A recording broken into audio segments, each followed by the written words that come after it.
வணக்கம், வணக்கம் தமிழ் உறவுகளே! எப்படி இருக்கீங்க? விஜய் பாஸ்கர் சம்பாதிச்சதெல்லாம் ஊழல் பணமா? அப்படிங்கிற மாதிரியான ஒரு குற்றச்சாட்டு. ஏன்னா, அவர் எம்.எல்.ஏ பதவியை ராஜினாமா செய்ததற்கு பிறகு, அதிமுக தரப்பு, அதாவது அண்ணன் ஆர்.பி. உதயகுமார் அவர்கள் ஒரு விஷயத்த சொல்றாரு. அதாவது, அவர் அதிமுகல வந்து எம்.எல்.ஏ ஆகி சம்பாதித்த பணத்தை எல்லாம் கட்சிக்கு குடுத்துட்டு போ சொல்லுங்க அப்படின்ருக்காரு. அதுக்கு என்ன அர்த்தம் அப்படின்னா, அதிமுகவுல ஊழல் செய்து பணம் சம்பாதித்தாரா விஜயபாஸ்கர்? அப்படிங்கிற மாரி தான் அந்த கேள்விகள் இருக்கின்றன. அப்போ ஆர்.பி. உதயகுமாரும் ஊழல் பணம் சம்பாதித்திருக்கிறாரா? அதிமுக ஊழல் செய்திருக்கிறது என்று ஆமோதித்திருக்கிறார் ஆர்.பி. உதயகுமார் அப்படிங்கிற மாதிரியான கேள்விகள் இருக்குங்க. இந்த கேள்விகள எப்படி சொல்றது அப்படின்னே தெரியல. அதாவது அவரு விஜயபாஸ்கர் அ கட்சிக்கு வர்றதுக்கு முன்னாடி இருந்த வரைக்கும் சொத்த விட்டுருங்க. அதுக்கப்புறம் அவர் சம்பாதித்த சொத்துக்களை அதிமுகவுக்கு எழுதி குடுத்துட்டு போ சொல்லுங்க அப்படின்னு சொன்னாரு. ரெட்டலையில ஜெயிச்ச பதவிய ராஜினாமா பண்ணிட்டு போறீங்கல்ல, அப்ப நீங்க சம்பாதித்த பணத்தையும் குடுத்துட்டு போங்கங்கிறாரு. அப்படின்னா, அதாவது ஒரு இலைமறை காய்மறையாக ஆர்.பி. உதயகுமார், விஜயபாஸ்கர் ஊழல் செய்தார் அப்படிங்கிறார். அப்ப ஆர்.பி. உதயகுமார் ஊழல் செஞ்சிருக்காரா? அதிமுகல இருக்க எல்லாருமே ஊழல் செஞ்சிருக்காங்களா? அப்படிங்கிறத அவர் ஒத்துக்கிற மாரி இருக்கேங்கிற மாதிரி இருக்கு. அத பத்தி விரிவா பேசுவோம். அதுக்கு முன்னாடி உங்களுடைய கருத்துக்கள் வரவேற்கப்படுகின்றன. அதேபோல நம்ம சேனல லைக் பண்ணுங்க, சப்போர்ட் பண்ணுங்க, சப்ஸ்கிரைப் பண்ணுங்க. உங்கள் நண்பர்களுக்கு மறக்காம ஷேர் பண்ணுங்க. விஜயபாஸ்கர் என்ன பண்ணார் அப்படின்னா, கடந்த இந்த தேர்தல் முடிந்த பிறகு நம்பிக்கை வாக்கெடுப்புல வேலுமணி, சி.வி. சண்முகத்தோட சேர்ந்து 25 பேர் வந்து தாவேகா ஆட்சிக்கு ஆதரவாக வாக்களித்தார்கள். அதற்கு பிறகு நடந்த சம்பவங்கள் எல்லாருக்கும் தெரியும். ஒரு 4 பேர் ராஜினாமா பண்ணிட்டு வெளியில வந்தாங்க. அவங்க தாவேகால இணைஞ்சுட்டாங்க. அதுக்கப்புறம் சி.வி. சண்முகம் நம்ம பொதுச் செயலாளர் எடப்பாடி பழனிசாமி அவர்களை எதிர்த்து பேச ஆரம்பிச்சுட்டாரு. ஒரு பக்கம் விஜயபாஸ்கர் என்ன சொல்றாரு அப்படின்னா, தொண்டர்களின் மனதை அறிந்து செயல்பட முடியாத ஒரு தலைவர் இருக்கிற கட்சியில எனக்கு இருக்க விருப்பமே இல்ல. அவர் எப்படி மக்கள் மனதை தெரிஞ்சுக்க முடியும்? அவர் எப்படி வெற்றி பெற முடியும்? வெற்றி பெறுவதற்கான வாய்ப்பே இல்ல. இவர்களெல்லாம் வந்து கட்சி நடத்துவதற்கு அருகதையற்றவர்கள் அப்படின்னு சொல்லிட்டு அந்த கட்சியிலிருந்து விலகி இருக்கிறார். அவர் திமுகவுக்கு சேர போறாரா, இல்ல தாவேகாவுக்கு சேர போறாரான்னு தெரியாது. அதற்கு நடுவுல அண்ணன் ஆர்.பி. உதயகுமார் அவர்கள் ஒரு அறிக்கை வெளியிட்டார்.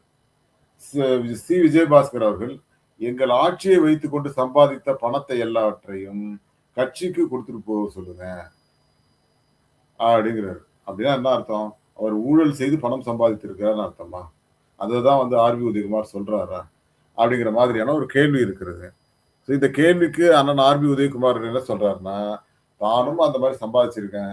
அதிமுகல இருக்க எல்லோருமே நாங்க ஊழல் செய்து சம்பாதித்திருக்கிறோம்னு சொல்லாம சொல்றாரோங்கிற ஒரு சந்தேகத்தை அது ஏற்படுத்தி இருக்கிறது. அதாவது நீங்க சசிகலா அவர்களை பார்த்தீங்கன்னா, ஏகப்பட்ட சொத்து வச்சிருக்காங்க. அவருடைய சொத்துக்கள்லாம் முடக்கப்பட்டது. ஏன் போயஸ் கார்டன்ல அவங்க ஒரு இடம் வச்சிருந்தாங்க. அதுவே சீல் பண்ணாங்க. கட்டிட்டு இருந்த பில்டிங்க. ஆனா ஒரு 6 மாதம் கழித்து திருப்பி அத சீல் ஓப்பன் பண்ணி அந்த கிரகப்பிரவேசம் பண்ணி அந்த வீட்டுக்குள்ள போயிட்டாங்க. ஸோ அந்த வீட்டுக்கு ரஜினிகாந்த் எல்லாம் போனாரு. அது வேற விஷயம். அந்த மாதிரி விஜயபாஸ்கர், ஆர்.பி. உதயகுமார், வேலுமணி, தங்கமணி, எடப்பாடி பழனிசாமி எல்லோருமே ஊழல் செய்து பணம் சம்பாதித்திருக்கிறார்கள் அப்படிங்கிற மாதிரியான ஒரு ஸ்டேட்மெண்ட்ட ஆர்.பி. உதயகுமார் வெளியிடுறாரு. என்ன வெளியிடுறாருன்னா, விஜயபாஸ்கர் அதிமுகவுக்கு வருவதற்கு முன்னாடி இருந்த சொத்துக்கள விட்டுருங்க. மீதி அதுக்கு அப்புறம் வந்து சம்பாதித்த சொத்துக்கள் எல்லாவற்றையும் அதிமுகவுக்கு எழுதி குடுக்க சொல்லுங்கங்கிறாரு. அப்ப அவர் ஊழல் செய்து தான் சம்பாதித்திருக்கிறார் அப்படிங்கிறத ஆமோதிக்கிற மாதிரியான ஒரு சூழலை ஏற்படுத்தி இருக்கிறார் ஆர்.பி. உதயகுமார். அப்ப உதயகுமாரும் அதிமுகல ஊழல் பண்ணியிருக்காரா? அப்படிங்கிற ஒரு கேள்வி இருக்கிறது. அதிமுகல எல்லோருமே ஊழல் பண்ணி பணம் நெறைய சம்பாதிச்சிருக்காங்களாங்கிற ஒரு கேள்வியும் இருக்கிறது. இவர் என்ன சொல்ல வராரு அப்படிங்கிறது நமக்கு ஒரு ஆச்சரியகரமாக இருக்கிறது. விஜயபாஸ்கர் வந்து 4 முறை விராலிமலை தொகுதியில வெற்றி பெற்று எம்.எல்.ஏ ஆனார். மந்திரியாவும் இருந்தாரு. சுகாதாரத்துறை அமைச்சராக இருந்தார். எல்லாருக்கும் தெரியும். அப்புறம் அவர் மீது இந்த குட்கா வழக்கு அதெல்லாம் கூட இருக்கு. அது ஒரு மாரி அது ஒரு ஸ்டேட்மெண்ட் அதுல. அவர் குற்றமற்றவரா, இல்ல குற்றவாளியாங்கிறது வந்து நீதிமன்றம் முடிவு செய்ய வேண்டிய விஷயம். ஆனா அத தாண்டி அவரு என்ன நினைக்கிறாரு அப்படின்னா, இப்ப திமுக பக்கம் வரலாம் அப்படின்னு நினைக்கிறாரு. ஏன்னா, தாவேகா பக்கம் போனா நமக்கு சரியான ஒரு இது இருக்காது. திமுகல வந்து திமுக சார்பா விராலிமலை நின்னா கூட நம்ம ஜெயிச்சிடலாம். ஏன்னா நம்ம 60,000 ஓட்டுல ஜெயிச்சிருக்கோம். மக்கள் நமக்கு கண்டிப்பாக வாக்களிப்பார்கள் அப்படிங்கிற ஒரு எண்ணம் வந்து விஜயபாஸ்கர் அவர்களுக்கு இருக்கிறது அப்படிங்கிற மாரி தான் இருக்கு. பட் என்னை பொறுத்த அளவில் ஆனா விஜயபாஸ்கர் அவர்கள் ஒரு சரியான முடிவு எடுப்பார். எனக்கு தெரிஞ்சு திமுக பக்கம் வர்றதுக்கான வாய்ப்பு தான் அதிகமா இருக்குங்கிறாங்க. இல்ல அவர் வந்து ஒரு 40% வந்து தாவேகா பக்கம் போறதுக்கும் வாய்ப்பு இருக்கு. தாவேகால அவருக்கு முக்கிய பொறுப்பு கொடுக்க வாய்ப்பு இருக்கு. ஏன்னா இப்ப மருத்துவத்துறை சரியா கவனிக்கிற ஒரு ஆள் இல்ல. அருணுக்கு வந்து குடுத்துருக்காங்க.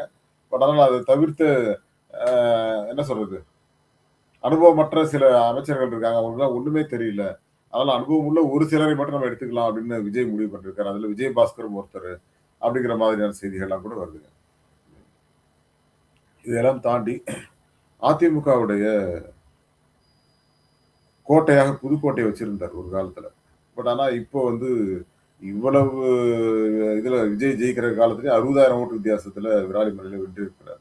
அதனால அவருக்கு வந்து ஒரு மக்கள்ட்ட ஒரு பாசம்லாம் இருக்கு. எம்.ஆர். விஜயபாஸ்கர் தோத்துருவாரு. ஆனா சி. விஜயபாஸ்கர் ஜெயிச்சுருவாரு அப்படின்னு தான் நம்ம கூட சொன்னோம். ஏன்னா அந்த அளவுக்கு அவருக்கு மக்கள் செல்வாக்கு இருக்கு. அந்த அளவுக்கு மக்களுக்காக பண்ணியிருக்காரு அப்படின்னும் சொல்றாங்க. பட் அவர் வந்து வெளியில வராரு அப்படின்னா, இன்னைக்கு அதிமுகல ஒரு அதிர்ச்சிகரமான சம்பவம் தான் அது. ஏன்னா நீங்க ஒரு மாவட்ட செயலாளர் பதவிய புடுங்குறீங்க அவர்ட்டருந்து. அத நாங்க குடுக்க மாட்டோம். கொஞ்ச நாள் ஆகட்டும் அப்படின்ற மாரி சொன்ன உடனே, அவரு கொஞ்சம் வெறுத்து போயிட்டாரு. அதேபோல வேலுமணிக்கும் அந்த மாதிரியான எண்ணம் இருக்குது. தங்கமணிக்கும் இருக்குது.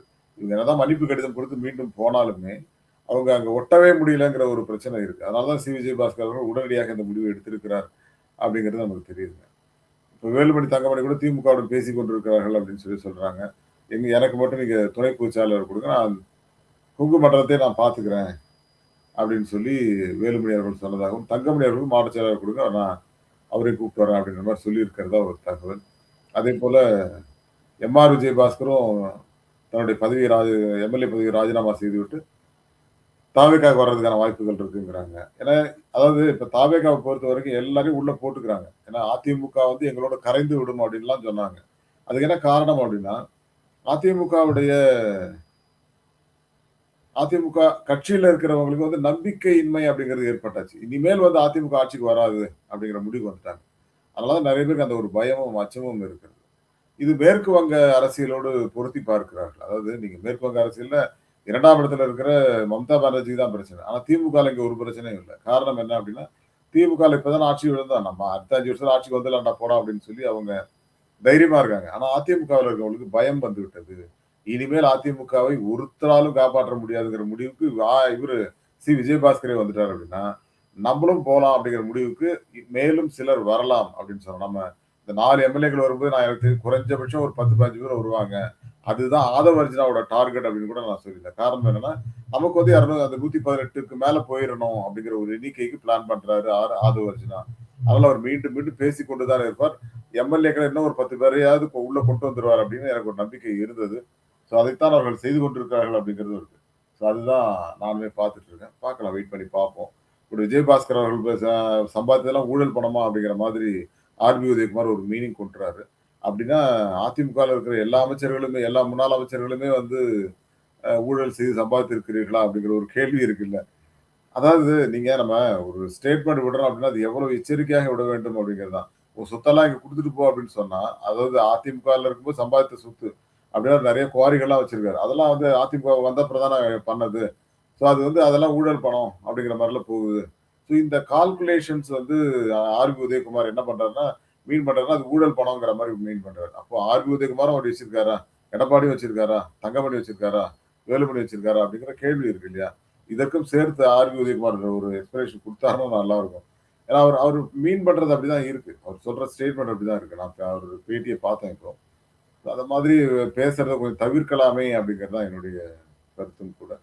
பார்க்கலாம். ஸோ விஜயபாஸ்கர் என்ன செய்ய போகிறார்? எந்த கட்சியில போய் சேர போறார்? பொறுத்து எதிர்பார்ப்போம். ஸோ மீண்டும் ஒரு நல்ல தலைப்போடு சந்திக்கிறேன் நண்பர்களே. Thank you all and bye to everyone.